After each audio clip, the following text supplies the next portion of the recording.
का स्वागत। हम लोग आज एक महान भक्त की जीवनी आलोचना करेंगे। भगवान अपना भक्त को कितना प्यार करता है। वो जाति धर्म कुछ ये सब मानता नहीं। भगवान तार कर्म को देखता नहीं, भगवान तार प्रेम को देखता है। इसका विषय में एक सुंदर कहानियाँ है। एक भक्त का जीवनी है। सदन कसाई नाम का एक भक्त, वो कसाई का परिवार में आविर्भूत हुआ था। तो उसका काम था ये मांस को काट के बेचना। तो उनका दिल नहीं लगता था ये सब सेवा करने में, काम करने में, लेकिन उनका परिवार को चलाने के लिए करना ही पड़ता था। तो उनने अपने को उस पशु को मारता नहीं, तो जाते थे दूसरा मार के मांस बनाता था, उससे खरीद के ला के वो बेचता था। लेकिन भगवान अपना भक्त के प्रति प्यार के वश वो एनी टाइम भगवान का नाम कीर्तन करते रहते थे। इसलिए भगवान शालिग्राम के रूप में उसके पास पहुँचे। और उनका जो बाट रहता है, मतलब तुला यंत्र, जो दाढ़ी का जो बाट रहता है, तो उसमें शालिग्राम को वो बाट के रूप में रख के ओजन करते थे। तो भगवान वो मांस बेचता था, फिर भी बाट के रूप में वहाँ पे उपस्थित था। तो बाद में कोई एक, लेकिन वो साधन को साई को उसमें पता नहीं था, वो साधारण पत्थर सोचते थे। बाद में एगो भाव साधु उस रास्ता से जाते समय देखा जे शालिग्राम शिला दे करके वो मांस को माप रहा है। तो उसको बहुत दुख हुआ, उससे शालिग्राम को मांग लिया और लेकर के चला गया। बाद में भगवान उस साधु के साथ किया। साधु बहुत अच्छा से सेवा किया, पूजा किया, भोग लगाया, लेकिन भगवान को संतुष्ट नहीं। भगवान बोल रहा है हम वो मेरा भक्त के साथ रहते थे, वहाँ पे बहुत आनंद मिलता था, तुम हमको लेके आ गया, मेरे को अच्छा नहीं लग रहा। उसका जो कोमल स्पर्श और वो जो एनी टाइम मेरा नाम को कीर्तन करते थे, उसमें मेरा हृदय भर जाते थे, लेकिन हम उसके पास जाना चाहते हैं। तो साधु को समझ में आया जो हाँ, भगवान सूची और सूची सोचता नहीं, भक्त का प्यार सोचता है, प्रेम सोचता है। इसीलिए वो तुरंत सुबह उठा और शालिग्राम को ले जाकर उस सदन को दे दिया और वो उसका महिमा को वर्णना करके आया। तो उसको पता चला रे भगवान के साथ हम ऐसा व्यवहार किया, भगवान यहाँ पे अवस्थान स्वयं अवस्थान कर रहा है और हम इसको देकर मांस बेच रहे हैं। तो उसका बहुत दुख हुआ। वो सब कुछ छोड़ा और शालिग्राम पर ले करके वो जगन्नाथपुरी के उद्देश्य में जाने लगा। रास्ता में जब जाने के लिए, रास्ता में जब जा रहा है, रास्ता में शाम हो गया, तो उनको एक गांव में गया रात को बिताने के लिए। तो रात को एक वो परिवार में रुका, लेकिन वो परिवार का जो माताजी था उसका मतलब आचरण ठीक नहीं था। तो क्या करेगा, वो वहाँ पे रुक गया।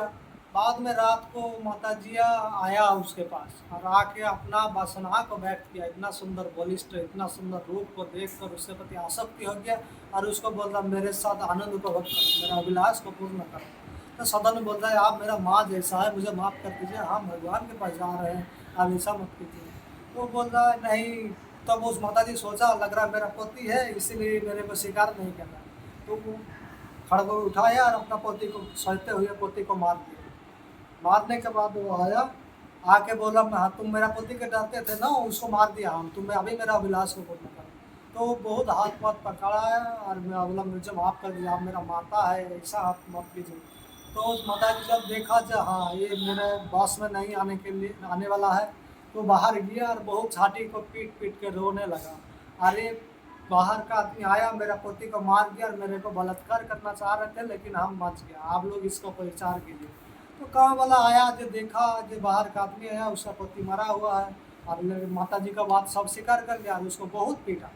लेकिन वो भगवान का लीला सोचकर कुछ नहीं बोला, चुपचाप सब मार को सहन किया। बाद में वो अदालत में गया, अदालत में विचार हुआ, वो स्वीकार कर लिया हाँ हम मारे हैं, मुझे माफ, हम माफ़ी भी नहीं मांगा, हाँ हम मारे हैं, स्वीकार कर लिया। सोच रहा है हाँ भगवान मेरा पूर्वकृत कर्म का फल दे रहा है। तो इसके बाद अदालत में उसका विचार के बाद दो हाथ काट दिया गया है। दो हाथ काट दिया तो उसका बहुत कष्ट हुआ। बाद में भगवान से प्रार्थना कर रहे प्रभु मेरा क्या अपराध था, ये निश्चित मेरा कुछ पूर्व कर्म का फल है, हम इतना अपराध किया, इतना पशु को मार के मांस बेच रहा था, ये पाप का कर्म का फल है। तो प्रभु मेरे भक्ति के अगर आपका चरण से नहीं छूट जाए, हम जब सर्वदा आपको प्यार कर सके। ऐसे प्रार्थना करते हुए भगवान का गुणगान करते हुए, कभी भगवान का निंदा नहीं करता है, भगवान का गुणगान करते हुए जगन्नाथपुरी के उद्देश्य में जाने लगा। जब रास्ता में जा रहे हैं तब भगवान जगन्नाथ तुरंत उनका पंडा को बोला, जाओ मेरा एक भक्त आ रहा है, उसका 2 हाथ कटा हुआ है, उसको लेके आओ पालकी में बैठा कर। तो पंडा आया और उसको पालकी में बैठा कर ले जाने लगा। और जाके वो भगवान के पास गया और पूरा दंडवत किया भगवान का। जब दंडवत किया उनका दोनों हाथ ठीक हो गए। तो वो आश्चर्य हो गया। तो भगवान को पूछा, प्रभु तो मेरे हाथ क्यों कटा गया था? तो बोल रहा है, तुम पूर्व जन्म में एक अच्छा साधु थे, लेकिन वो जो लड़किया था ना, वो माताजिया था, पूर्व एगो गाय था, और उसका जो पोती था वो मतलब कसाई था। और वो जब वो गाय कसाई खाना से जैसे भी वो छूट गया और वो दौड़ने लगा, और उसका पीछे कसाई भी दौड़ने लगा। और आप क्या किया, देख रहे हो कसाई इसको मार डालेगा, फिर भी दोनों हाथ से उसको पकड़ लिया। और इस पाप के कारण वो गाय पूर्व जन्म में माताजी होकर आए, और वो अपना पति वो कसाई के रूप में आया, कसाई उसका पति होकर आया, उसको अपने हाथ से मार दिया। और तुम जो 2 हाथ से पकड़ा था, वो पाप के कारण तुम्हारा 2 हाथ कटा गया था। लेकिन तुम मेरे प्रति प्रेम था, भक्त था, इसलिए तुम्हें हम ठीक कर दिया। इसलिए कर्म का फल सबको भोगना होगा, लेकिन भगवान हम थोड़ा हल्का कर देता है। इसी तरह ये जो कसाई का जीवन ही से मुझे मिलता है हम लोगों को, जो कितना भक्त को भगवान प्यार करता है। वो कुछ भी जन्म, कुछ भी परिवार में पैदा होना क्यों, लेकिन भगवान के प्रति प्रेम रहेगा, भगवान कभी उसको नहीं भूलेगा। भगवान सर्वदा उसके प्रति कृतज्ञ रहता है, उसका सेवा ग्रहण करने के लिए भगवान लालायित रहता है। भगवान का सेवा का कुछ प्रयोजन नहीं है, भगवान आत्मा राम है, फिर भी भक्त के प्रेम का साधन करता है। इसलिए भगवान अपना भक्त के पास बिक्री हो जाता है। इसलिए हम लोग भगवान का चरण में सर्वत्र रूप से समर्पित होना चाहिए, भगवान के पास प्रार्थना करना चाहिए, जैसे कि उनका चरणों में हम जिंदगी भर जन्म जन्म के लिए समर्पित हो सके।